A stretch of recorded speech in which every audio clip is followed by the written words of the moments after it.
à l'école primaire, on faisait du handball à l'école et je faisais de la danse et ça me plaisait plus trop la danse. Et du coup, je me suis inscrite après au handball pour changer de sport. Voilà. C'est ma 3e année que j'ai un contrat pro et avant j'étais en centre de formation à Nice. Alors moi, un peu comme Manon, j'ai commencé en 6e avec l'association sportive du collège. Et mon frère qui fait du rugby, qui a toujours dit que le hand était son sport préféré s'il n'avait pas fait de rugby. Moi j'ai suivi un peu le même parcours que Manon, assez basique, Pôle Espoir, centre de formation et ensuite un contrat. Voilà, ça s'est vraiment fait progressivement, mais il n'y a pas eu un moment précis où je me suis dit que je voulais faire ça, c'était plus une opportunité aussi.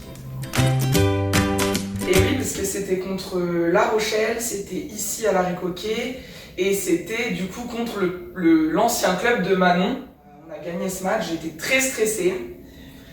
C'est super bien passé, il y avait du public encore, c'était vraiment chouette de découvrir le public de l'Arrêt-Coquet.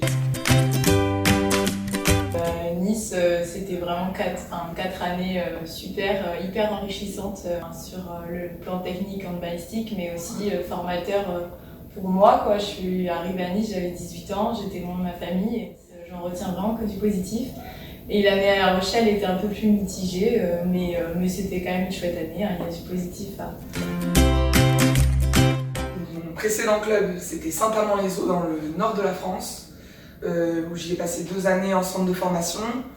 Qu'est-ce que je garde de ce club? De l'endurance, pas physique mais mentale je dirais. Parce que ça a été une période peut-être pas forcément évidente sur le point de vue handball et en même temps c'était une structure qui m'a beaucoup apporté handballistiquement parlant et justement aussi en étant loin de ma famille. J'étais proche de la Belgique qui est mon 2e pays donc ça c'était super aussi.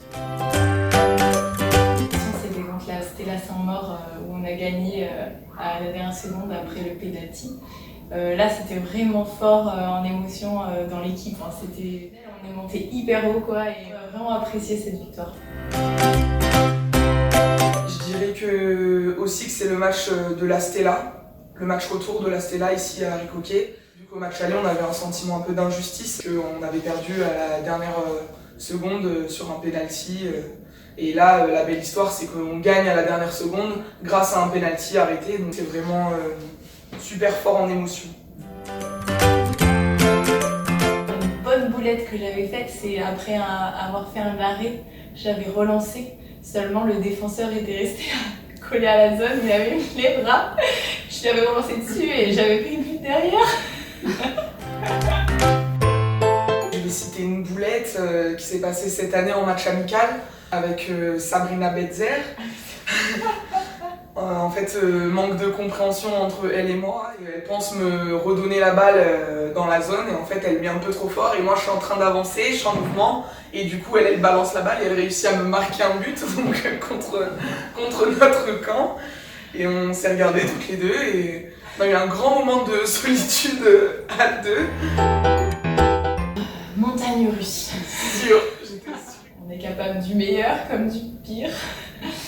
Ça a été dur avec la situation sanitaire, on va dire. On a été arrêtés en novembre, on a repris en janvier. Ils nous ont condensé tous les matchs sur 3 mois d'affilée, alors que normalement c'est réparti sur une saison entière.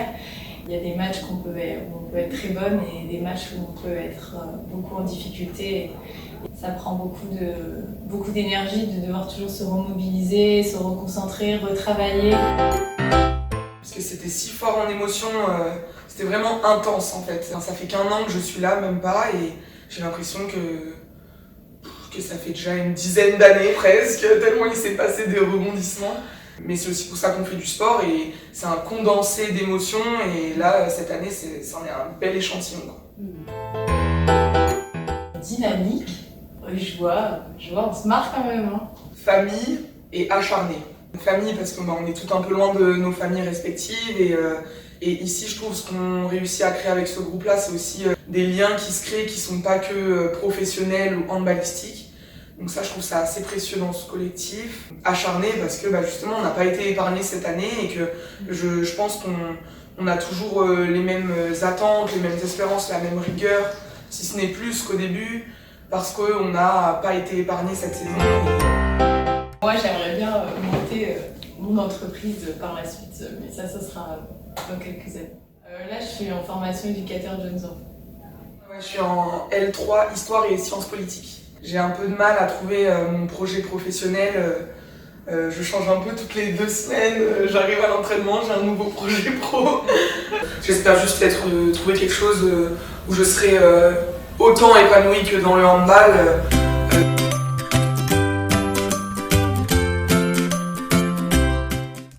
Forcément pendant la prépa cette année. Moi je dirais quand on courait dans le parc derrière avec notre coach qui nous suivait gentiment, qui s'était mis avec les gardiennes. Donc Olivier nous suivait et on pouvait lui faire tout ce qu'on voulait.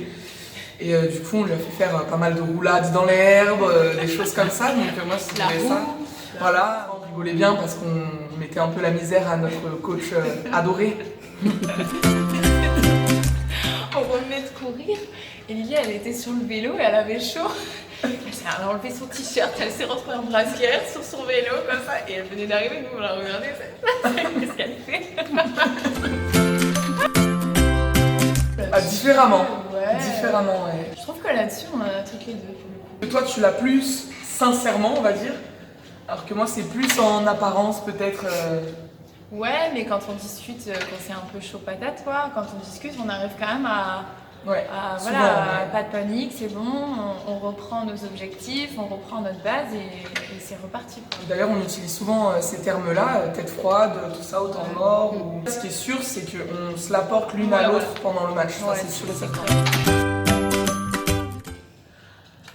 Alors, oui et non.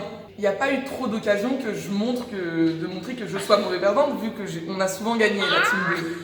Donc mauvaise perdante, celle qui a eu plus d'occasions de le montrer, c'est quand même Manon. Non? Non. J'aime pas juste quand il y a de la triche. Manon, tu me mets la pression là avec ta posture comme ça. Elle est super positive et elle m'apporte tout le temps de façon hyper juste ce dont j'ai besoin. Et elle est hyper à l'écoute, c'est une super gardienne et moi elle me fait progresser au quotidien. Elle me tire tout le temps vers le haut. Et sa joie et sa bonne humeur qu'elle peut transmettre au groupe ou quand on est dans les cages, comme elle disait, il y a des moments où on se marre vachement et elle m'apporte aussi ce dont j'ai besoin et en match, on est toujours là à se soutenir, à communiquer et à savoir se dire ce qu'on a besoin pour pouvoir garder une régularité et être performante. Des fois, elle est un peu lunatique. J'étais sûre. Des fois, elle peut être très très joyeuse, mais des fois, elle peut être, quand elle est un peu contrariée, elle peut vite changer de visage. Manon, elle est trop positive. Donc des fois, moi, ça m'énerve parce que des fois, on ne peut pas être positif dans des situations, mais Manon tire tellement tout le temps le positif. Et au final, c'est toujours elle qui a raison, souvent. Parce que... Un truc de musique, genre une guitare ou de la musique. Un truc dans ce style. Quelque chose de plus utile, d'intelligent, je pense. Elle ferait partie des personnes assez stratégiques qui, si elle avait le choix d'emporter quelque chose, elle emporterait quelque chose aussi d'utile. Par exemple, je sais pas, un couteau ou quelque chose de super utile. Gorisha Mashtorovic, qui est mon entraîneur à Pôle Sud 38, qui était donc un de mes clubs formateurs.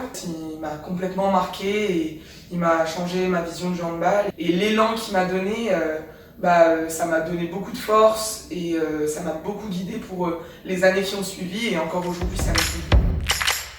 C'est plutôt un trinôme que j'avais quand j'étais à Nice, où j'avais Sébastien Gardillou, j'avais Emmanuel Dott et Claude Myrtillot. C'était 3 entraîneurs qui s'occupaient de moi régulièrement. Et les 3 m'ont énormément apporté vraiment sur le plan technique, sur le plan aussi mental et sur l'approche du handball.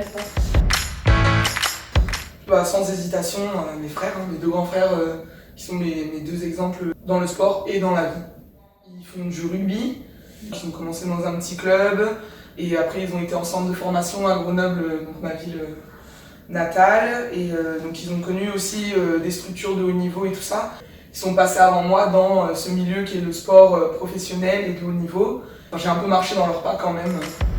Moi j'aime beaucoup Cléopâtre Darlieu, j'adore vraiment son style de gaulage et sa personne parce qu'elle était à Nice avec moi et c'est vraiment un modèle pour moi et j'adore la regarder jouer. C'est trop joli comme elle gaule donc.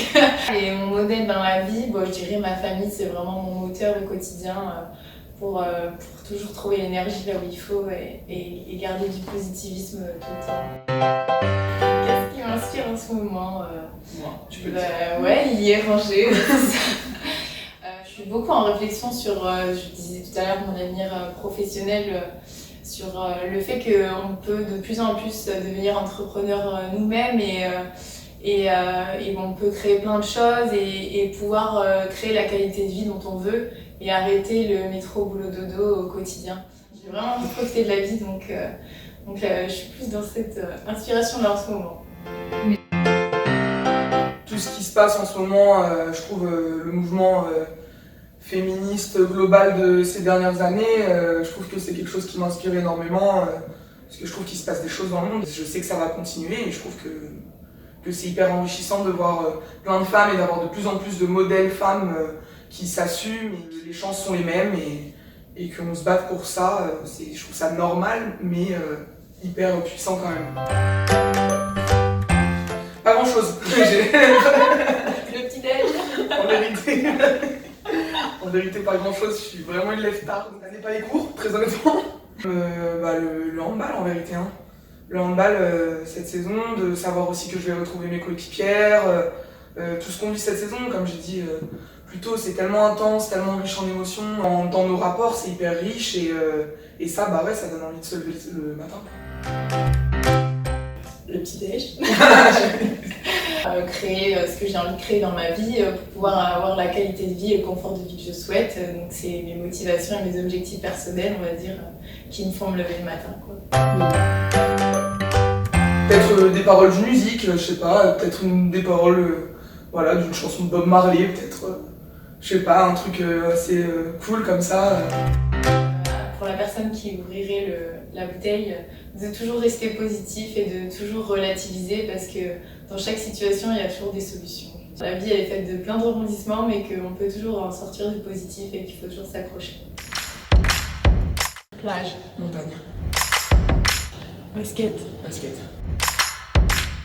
Soir. Les soirées le soir, mais le travail, je suis plutôt du matin, moi.